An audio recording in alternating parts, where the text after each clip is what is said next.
శాంతి. జ్ఞాన సాగరుడు, సర్వుల సద్గతి దాత అయిన బాబా మనకి జ్ఞానాన్ని ఇస్తూ ఈ జ్ఞానాన్ని అందరికీ పంచాలి, ఈ జ్ఞానంతో మీరు నన్ను ప్రత్యక్షం చెయ్యాలి అని చెప్తున్నారు. ఈరోజు మురళిలో బాబా గుర్తు చేయించారు. Son shows father, father shows son అంటారు. బాబా అయితే పిల్లలందరినీ తన సమానంగా తయారు చేసి ప్రపంచంలో సర్వాత్మల ముందు దేవీ దేవతలుగా ప్రత్యక్షం చేస్తున్నారు. మరి మన కర్తవ్యం బాబా పరిచయాన్ని ఇవ్వటం, అందరికీ ముక్తి, జీవన్ముక్తి యొక్క దారిని చూపించటం. మరి ఆత్మాభిమాని స్థితిలో ఉండి బాబా యొక్క ఈ మహావాక్యాలని విందాము. 21 नवंबर मुरली। मीठे बच्चे, सेकंड में मुक्ति जीवन मुक्ति प्राप्त करने के लिए मन मना भव मध्याजी भव। बाप को यथार्थ पहचान कर याद करो और सबको बाप का परिचय दो। మధురమైన పిల్లలు, ఒక్క సెకండ్లో ముక్తి జీవన్ముక్తిని ప్రాప్తించుకోవటానికి మన్మనాభవ మధ్యాజీభవ, మనసుతో నా స్మృతిలో ఉండండి, విష్ణు సమానంగా జీవించండి. బాబాను యథార్థంగా గుర్తించి జ్ఞాపకం చేయండి మరియు అందరికీ బాబా పరిచయాన్ని ఇవ్వండి.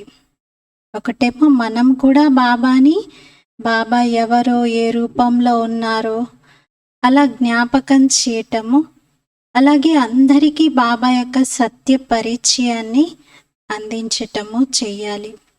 ఒక్క సెకండ్లో ముక్తి జీవన్ముక్తిని పొందడానికి బాబా 2 విషయాలు చెప్తున్నారు. మన్మనాభవ్ మధ్యాజీభవ్. ప్రశ్న, किस नशे के आधार पर ही तुम बाप का शो कर सकते हो? ఏ నశ ఆధారంతోనే మీరు బాబాను ప్రత్యక్షం చేయగలుగుతారు? ఏ నశ మనలో ఉంటే మన ద్వారా బాబా ప్రత్యక్షం అవుతారు? జవాబు, నశా హో కి హమ్ సభీ భగవాన్ కే బచ్చే హే. నశ ఉండాలి, మేమందరం భగవంతునికి పిల్లలం, వారే మాకు చదివిస్తూ ఉన్నారు. हमें ही सब मनुष्य मात्र को सच्चा रास्ता बताना है. మేమే మానవ మాతృలందరికీ సత్యమైన మార్గాన్ని తెలియచేయాలి. ఇప్పుడు మేము సంగమ యుగంలో ఉన్నాం. మేము మా రాయల్ నడవడికతో బాబా పేరును ప్రత్యక్షం చేస్తాం. బాప్ और श्री कृष्ण की महिमा सबको सुनानी है.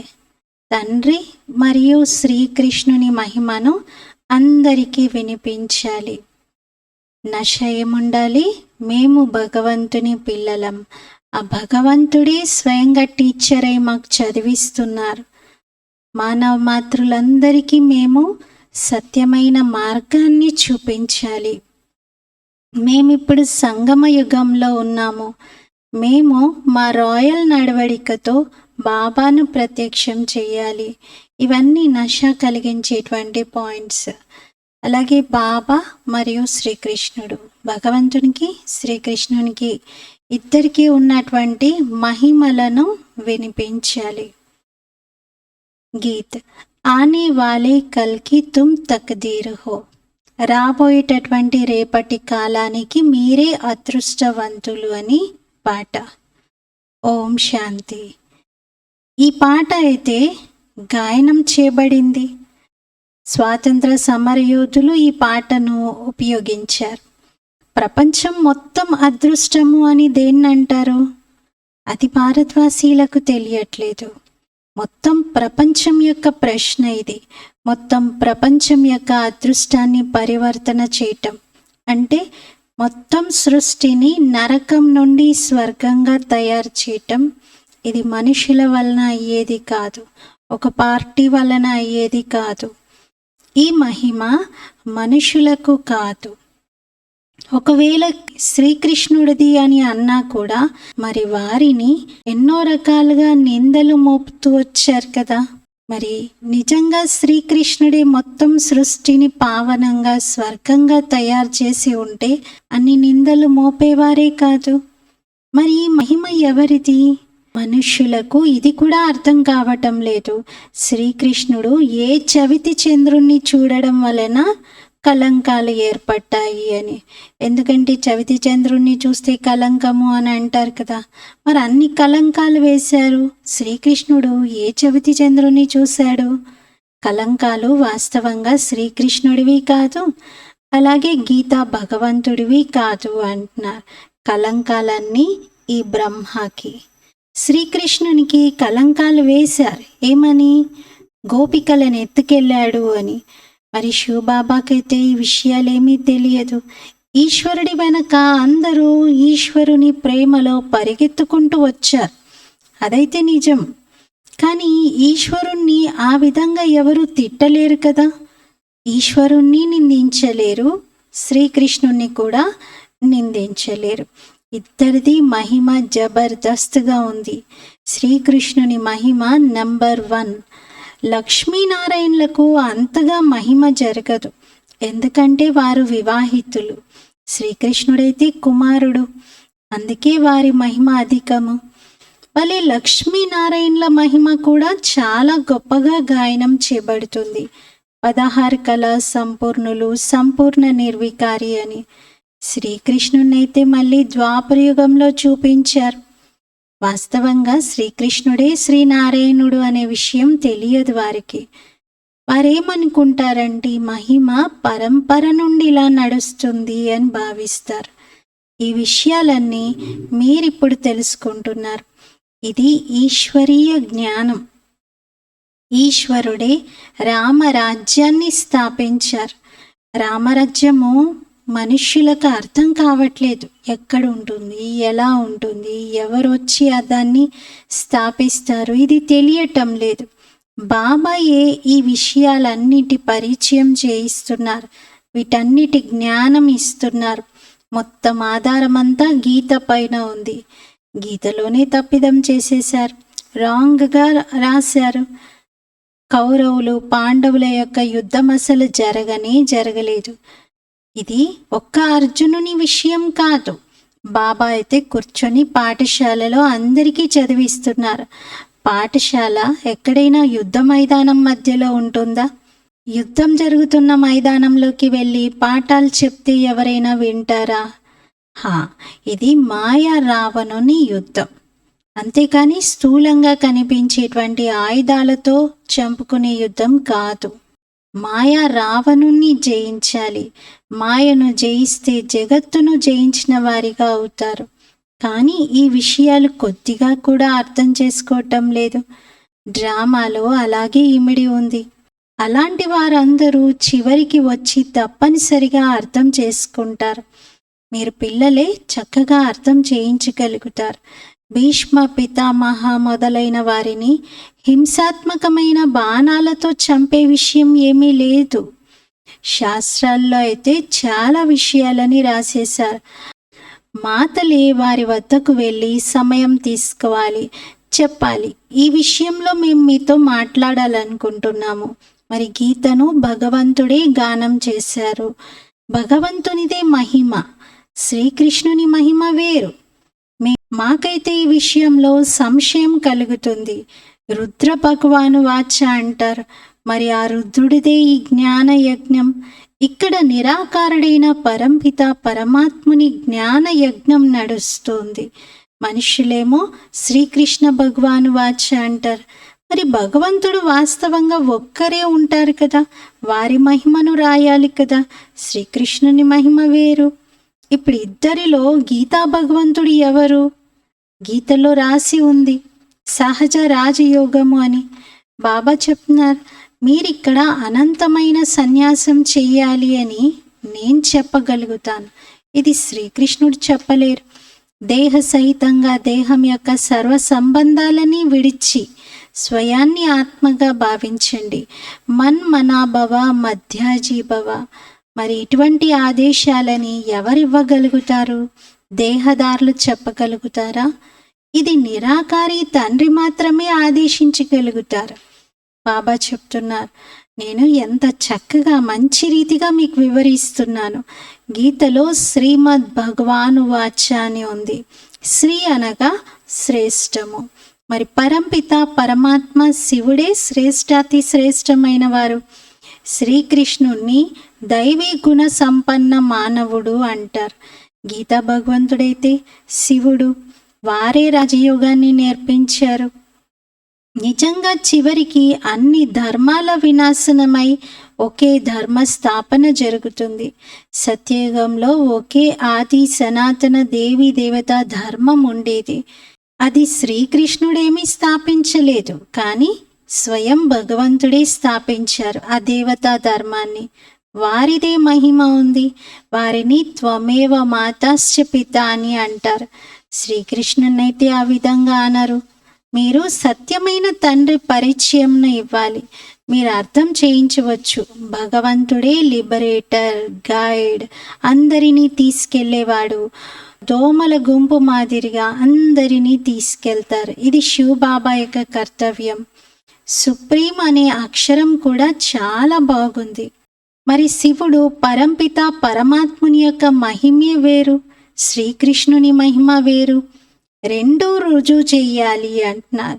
శివుడైతే జన్మ మరణాల్లో వచ్చేవారే కాదు, వారు పతిత పావనుడు.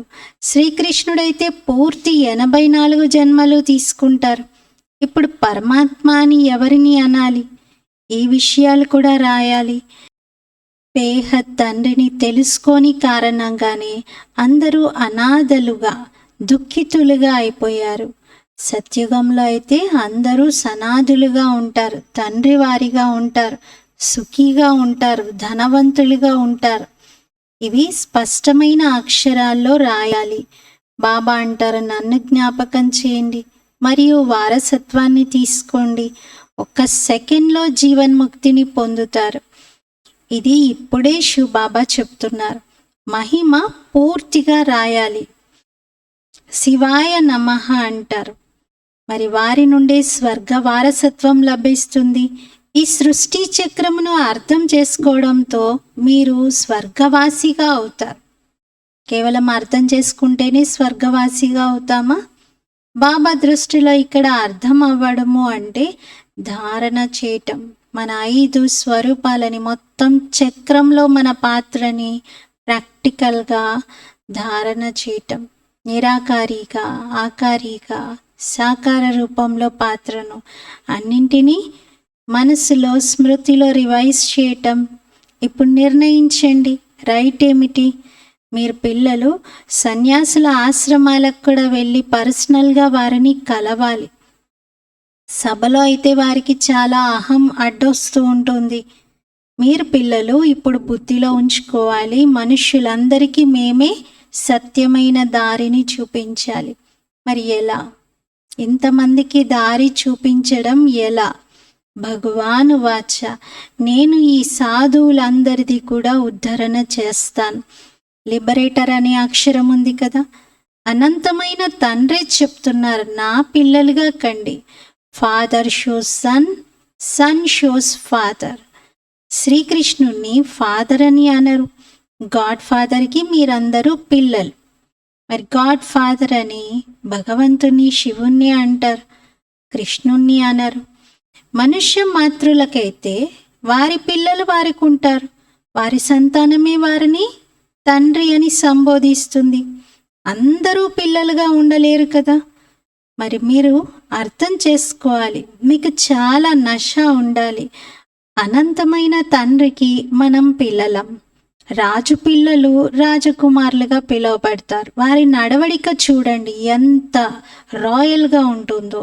కానీ పాపం వీరిపైన భారతవాసీయులు అన్ని కలంకాలు వేశారు అంటున్నారు. నెంబర్ 1 రాజకుమారుడు, first prince of the world. కానీ పాపం వారిపైన భారతవాసీలందరూ కలంకాలు వేశారు. ఇలా చెప్పినప్పుడు మీరు భారతవాసీలే కదా, అయితే మీరు కూడా కలంకం వేసినట్లే కదా అంటారు. చెప్పండి, అవును. కానీ ఇప్పుడు మేము సంగమంలో ఉన్నాము, భగవంతుని పిల్లలుగా అయ్యాం, వారి ద్వారా చదువుకుంటూ ఉన్నాం. భగవాను వాచ, మీకు రాజయోగం నేర్పిస్తున్నాను. శ్రీకృష్ణుని విషయమైతే కాదు. ఇంకా ముందు ముందు అన్నీ అర్థం చేసుకుంటారు. రాజా జనకుడికి కూడా భగవంతుని సూచన ఇది అని అర్థమైంది. పరంపిత పరమాత్మని జ్ఞాపకం చేశారు. ధ్యానంలోకి వెళ్ళిపోయారు. ధ్యానంలో చాలా మంది వెళ్తూ ఉంటారు. ధ్యానంలో నిరాకారి ప్రపంచము వైకుంఠాన్ని చూస్తారు. ఇదైతే మీకు తెలుసు. మేము నిరాకారి ప్రపంచంలో ఉండేవారిమి. పరంధామం నుండి ఇక్కడికి పాత్ర వహించేందుకు వచ్చాం. వినాశనము ఎదురుగా ఉంది. సైన్స్ వారు చంద్రుని పైకి వెళ్ళాలి అని ఎన్ని రకాల ప్రయత్నాలు చేస్తూ ఉంటారు. ఇదంతా సైన్స్ యొక్క అహంకారంలోకి వెళ్ళడం. దీనితో మన వినాశనం మనమే కోరుకున్నట్టుగా అవుతుంది. అంతే తప్ప చంద్రుడి పైన ఏమీ లేదు అంటున్నారు. ఎంతో ఖర్చు చేసి పైకి రాకెట్లను పంపిస్తూ ఉంటారు. కానీ బాబా అన్నారు అక్కడ ఏమీ లేదు. ఇంకే గ్రహంలో కూడా మనుషులు నివసించేందుకు యోగ్యంగా లేదు. ఈ విషయాలైతే చాలా బాగున్నాయి. కానీ అర్థం చేయించే వారిలో యుక్తి కావాలి. మాకు శిక్షణనిచ్చేటువంటి వారు ఉన్నతోన్నతమైన తండ్రి. వారు మీకు కూడా తండ్రి. వారి మహిమై వేరు. ఇది అవినాశి రుద్ర గీతా జ్ఞాన యజ్ఞం. దీనిలో మొత్తం ఆహుతి పడేది ఉంది. పాయింట్స్ అయితే ఇలా చాలా లభిస్తాయి. కానీ బహుశా ఇప్పుడు పిల్లలదే ఆలస్యం ఉంది అంటున్నారు. పిల్లలే అలా ప్రిపేర్ అయ్యి చెప్పడం లేదు. బాబా అయితే అంతా మొత్తం మ్యాటర్ ఇచ్చేశారు. మీరే వెళ్ళి ఇంకా సేవ చెయ్యాలి అంటున్నారు. చాలా నషాగా చెప్పాలి.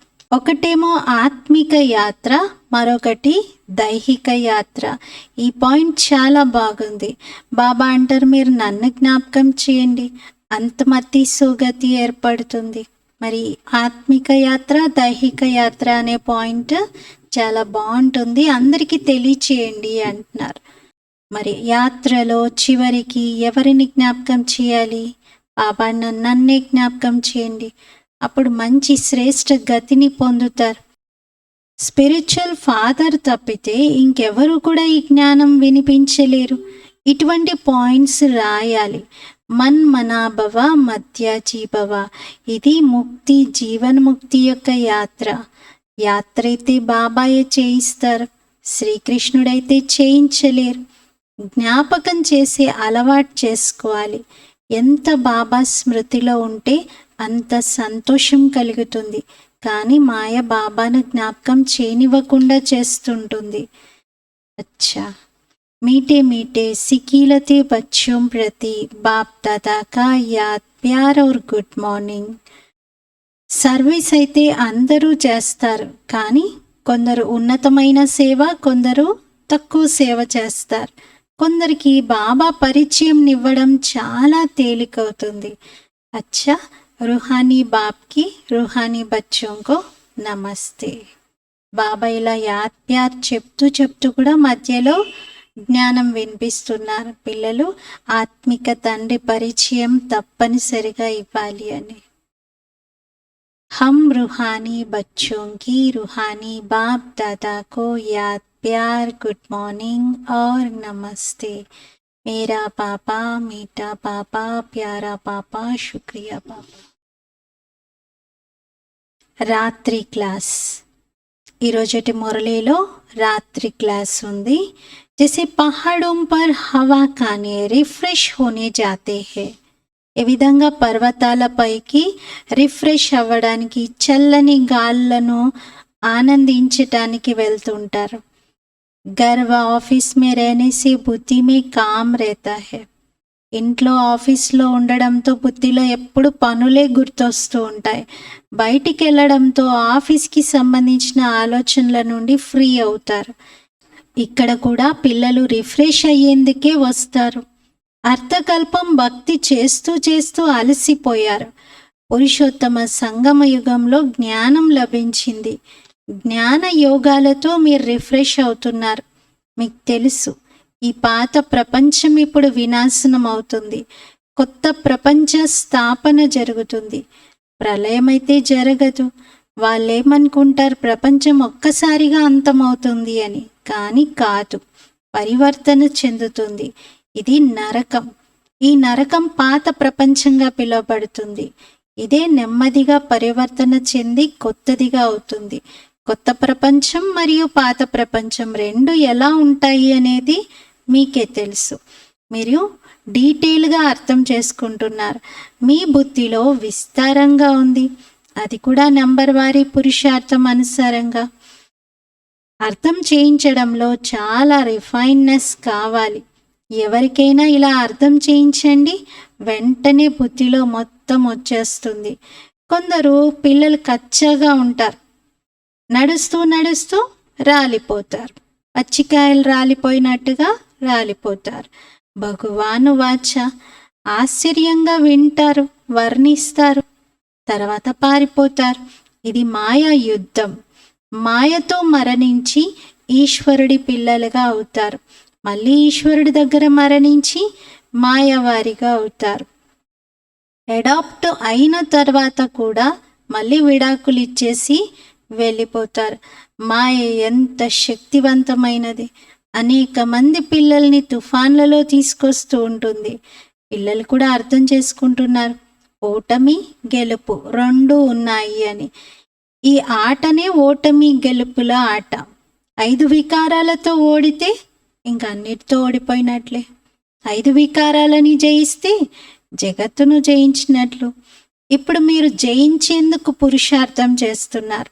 చివరికి విజయం మీదే. ఎప్పుడైతే బాబా పిల్లలుగా అయ్యారో, మరి బాబా చెప్పే విషయాలపైన పక్కగా ఉండి, దృఢంగా ఉండి, పూర్తి నిశ్చయంతో నడుచుకోవాలి కదా. మీరు చూస్తూ ఉన్నారు, మాయ ఎన్ని రకాలుగా టెంప్టేషన్స్ ఇస్తూ ఉంటుంది. ఆశలు చూపిస్తూ ఉంటుంది, ఎర చూపిస్తూ తన వైపు లాక్కుంటూ ఉంటుంది. కొన్నిసార్లు ధ్యానము సాక్షాత్కారాల్లోకి వెళ్ళడంతో ఆట సమాప్తమవుతుంది. అంటే కొంతమందికి ట్రాన్స్లో సాక్షాత్కారాల్లో వైకుంఠాన్ని చూసి, కృష్ణుణ్ణి చూసి, రాస్ చేసి అవన్నీ అంతటితోటి తృప్తి చెందుతారు. ఆ తర్వాత ఇంకా జ్ఞాన మార్గంలో నడవటమే మానేస్తారు. అండ్ ఇంకా చూసేశాను కదా, ఇంతే కదా అని అనుకుంటారు. అందుకే బాబా అంటున్నారు, అలాంటివి కూడా మాకు కావాలి అని మీకు కోరిక ఉండకూడదు. నాకు సాక్షాత్కారాలు జరగాలి, నేను ట్రాన్స్లోకి వెళ్ళాలి అని. అందులో బాగా మాయ ప్రవేశించే అవకాశం ఉంది. మీ బుద్ధిలో ఇప్పుడు మేము పూర్తి 84 జన్మల చక్రంలో తిరిగాము అనే విషయం ఉంది. దేవత, క్షత్రియ, వైశ్య, శూద్రులుగా అయ్యాం. ఇప్పుడు శూద్రుల నుండి బ్రాహ్మణులుగా అయ్యాం. బ్రాహ్మణులుగా అయ్యాక మళ్ళీ దేవతగా అవ్వాలి. ఈ విషయాలు మర్చిపోకూడదు. ఒకవేళ ఇది మర్చిపోతే మీ పాదాలు వెనక్కి వెళ్ళిపోతాయి. ఇంకా ప్రాపంచిక విషయాల వైపే బుద్ధి వెళ్తూ ఉంటుంది. మురళి కూడా గుర్తుండదు. స్మృతి యాత్ర కూడా చాలా కష్టతరం అవుతుంది. వండర్ ఉంది కదా. ఎక్కడ మొదలైంది బీజం?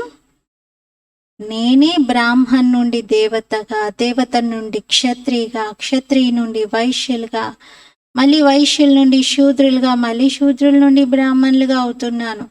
ఇదంతా చక్రంలో నాదే పాత్ర. ఈ విషయాలను కనుక మీరు మర్చిపోతే, అంటే మీ 5 స్వరూపాలని మొత్తం చక్రంలో మీ పాత్రని మీరు మర్చిపోతే ఏం జరుగుతుంది? నెమ్మదిగా అడుగులు వెనక్కి వెళ్ళిపోతాయి. ప్రాపంచిక విషయాలు ఆకర్షిస్తూ ఉంటాయి. ఇంకా అవే బుద్ధిలో మెదులుతూ ఉన్నప్పుడు మురళి కూడా గుర్తుండదు, బాబాను కూడా మర్చిపోతారు. కష్టమవుతుంది, స్మృతిలో నిలవలేకపోతున్నాను అంటారు. వండర్ ఉంది కదా. కొందరు పిల్లలు బ్యాడ్జ్ పెట్టుకోవడంలో సిగ్గుపడుతూ ఉంటారు. ఇది కూడా దేహాభిమానమే. కొందరు పిల్లలు బ్యాడ్ పెట్టుకోవడంలో కూడా సిగ్గుపడుతూ ఉంటారు. ఇది కూడా దేహాభిమానమే. ఎందుకు బ్యాడ్జ్ పెట్టుకుంటే ఏదో ఒకటి ఎక్కిరిస్తారు, అందరూ ఏదో ఒకటి కామెంట్ చేస్తారు అని చెప్పి జోబులో పెట్టుకుంటారు.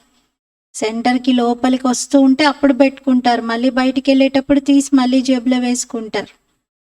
బాబా అన్నారు, ఎవరైనా ఏమైనా అంటే సహించుకోవాలి, నిందలు పడాలి, తిట్లు తినాలి, శ్రీకృష్ణుడు ఎన్ని తిట్లు తిన్నాడు?